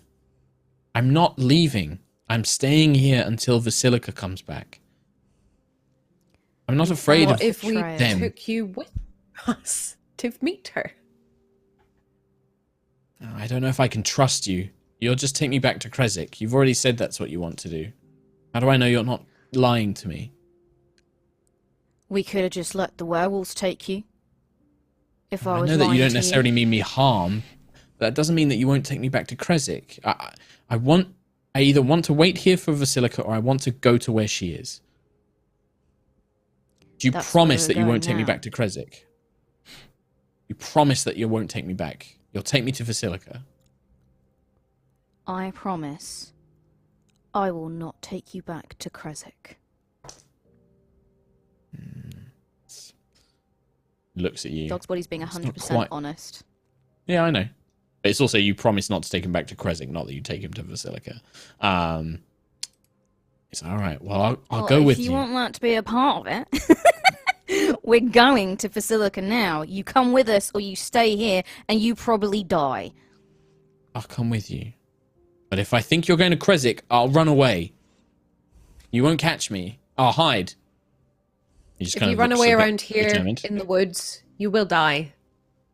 I'd rather die than go back to Krezk without Vasilika, or worse, go somewhere else without Vasilika. She's the whole reason that I left that place. I'm supposed to help her. He just kind of stands a bit more triumphant, but he is willing to go with you if you're going to take him to where you think Vasilika is. He will follow. Stay out of sight. Come on, kid. Let's go. Just kind of. All right. We'll all head By the back. way, the whole time he's been talking, he's been holding a werewolf's head. Like he's been a wolf's head, and he's still holding it, and he just like carries it around with him. And he will follow. And with that, we will end today's episode as you guys pick up the trail and begin making your way towards the werewolf's den. It's been a while. It's a good little kind of catching people back up onto combat, getting everyone back into character. Man, I totally forgot how it works. Yeah, especially you guys, a lot of you are playing classes that you've never played before, or with weird special abilities like mushroom druids and radiant monks and stuff like that. Monk is tough, even if you have played them for a long time.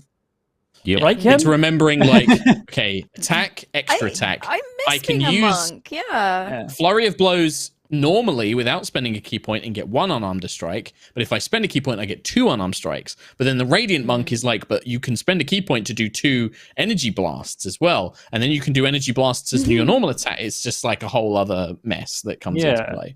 It's a fun class. Yeah, it's a fun class. It definitely, I think like Kim is our monk expert. She knows it. Yeah, I love being a monk. I prefer it to being a blood hunter because my god. Trying to remind myself of all my abilities and stuff. I'm like, oh god, I'm still scrolling. There's still stuff That's right. here. You can just slap Matt in the face and tell him that you hate the class he made, Kim. That's fine. I will then. The next time we meet him, I will. I will do that. I will do that. I'll do just that, Mark.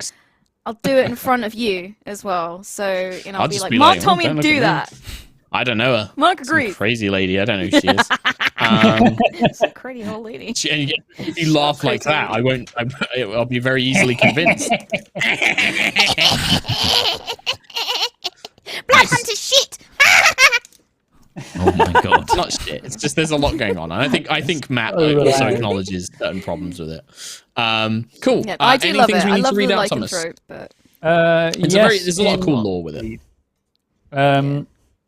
Yeah, we had a donation from Newtonionioni, and this was after Erois, but I missed it, so I'll read it now. Greetings, gamers of the world. No craziness tonight, since I have to take it easy and get some sleep. Your boy's been hustling like a motherfucker to pay these donos. Hello, VOD Squad, hashtag Team Hadar. If you have to hustle like a motherfucker to pay these donos, then don't worry about it. Consider skipping them and continue hustling like a motherfucker because that's that's cool. And then when you've hustled enough where you're in a comfortable position, buy some merch. Yeah, for sure. We had a double dono from Pigs in Space Blankets, both $10 each. So thank you for that. Hey all, been watching since start of Lightfall, but never been able to properly catch you live. Today is no different. I will be a VOD gremlin later. Just wanted to share some intrusive thoughts I've had, which will follow in my next donation message. Me again with the intrusive thoughts. When people donate and say, hi rollers, I can't help but think of the reporter guy from Hot Fuzz saying, hi. If Strahd were an Aarakocra, he'd be Mallard von Sparrowfinch. Anyway, oh my God. Back to the void with me. Thank you. Yeah, back to the void with you. Back to the void with you. Yeah. That's Adam Buxton's character. Hi. Plays that.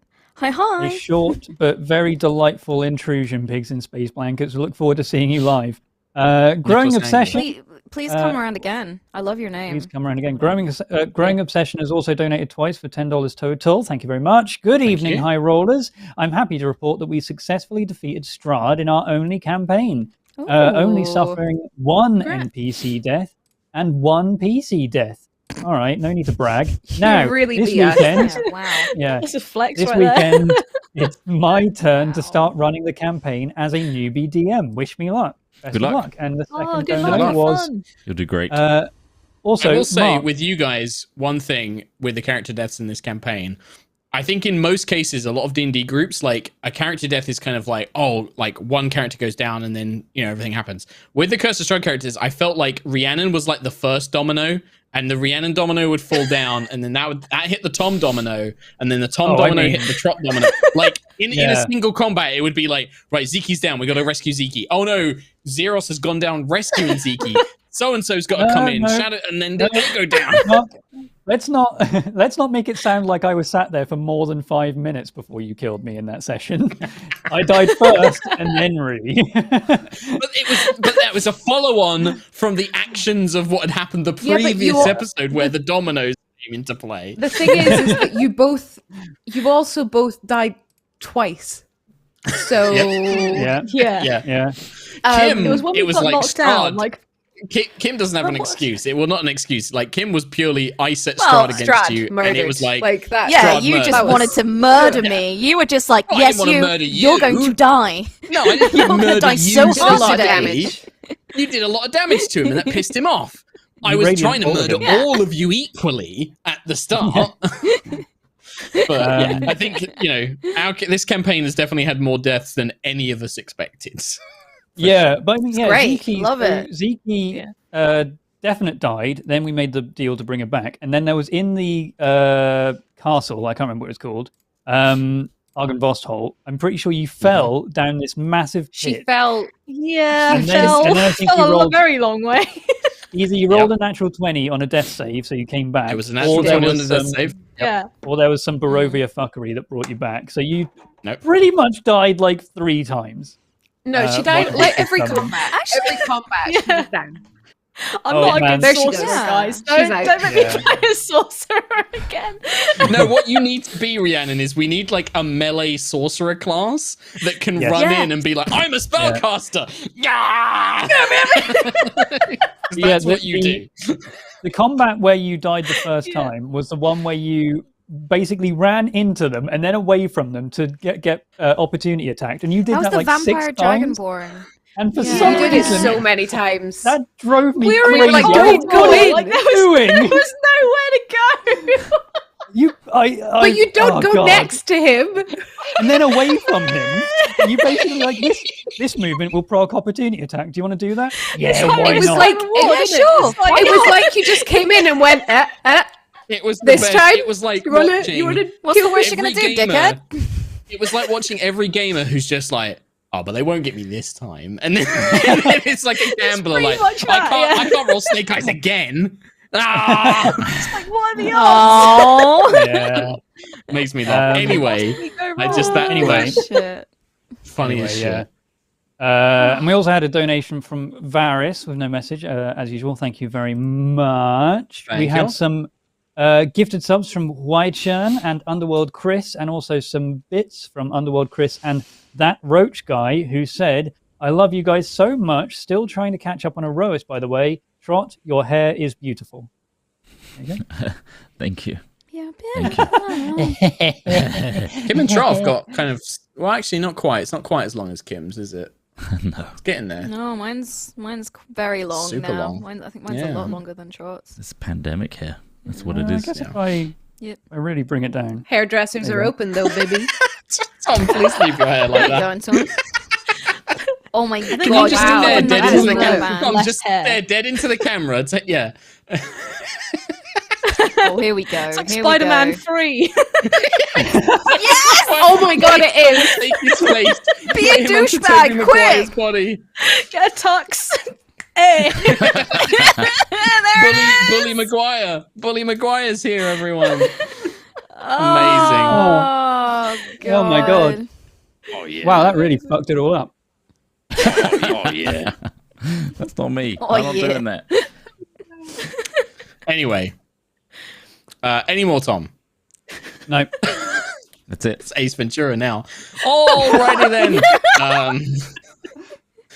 With that, thank you so much, everybody. Little lovely, cheeky little Curse of Strahd here today. We'll be back on Sunday for Erois. If you don't watch our regular stream Erois, Then boy, what the fuck? howdy, it is in mega epic tier at the minute. Spicy It's town. Let's watch literally it. fucking Guardians of the Galaxy, Avengers, super mega epic shit going down. Catch up, watch it. You've got the recaps. We've got more recaps Yeah. coming soon, but if you want to get caught Yeah, up you do. quick, It's coming soon. episode 5 is coming soon. Marvelous. Sneaky peek. Oh my god. And yeah, get caught up on Erois. Come join us on Sundays. That's our main campaign game. Really, it's big. It's a big one. Some big stuff happened. Tom's in a lot of trouble. But that's it. Oh yeah. Yeah. We'll see yeah. you I then. forgot about that until you just said, watch us on Sunday. And I was like, Oh, oh, Yeah. I No remember spoil- where we are. spoilies. No That's spoilers. why No I was spoilies. listening. No spoilies. But No spoilies. there's a big oof Owie, my involved. bones. Yeah. Big old Yikes. Hollow bones. Yeah. And we'll Yeah. be there on Sunday. Come and join us on 5 p.m. High Rollers D&D. You can watch us where you watch this now. And we'll see you then. Bye. Nice. Bye.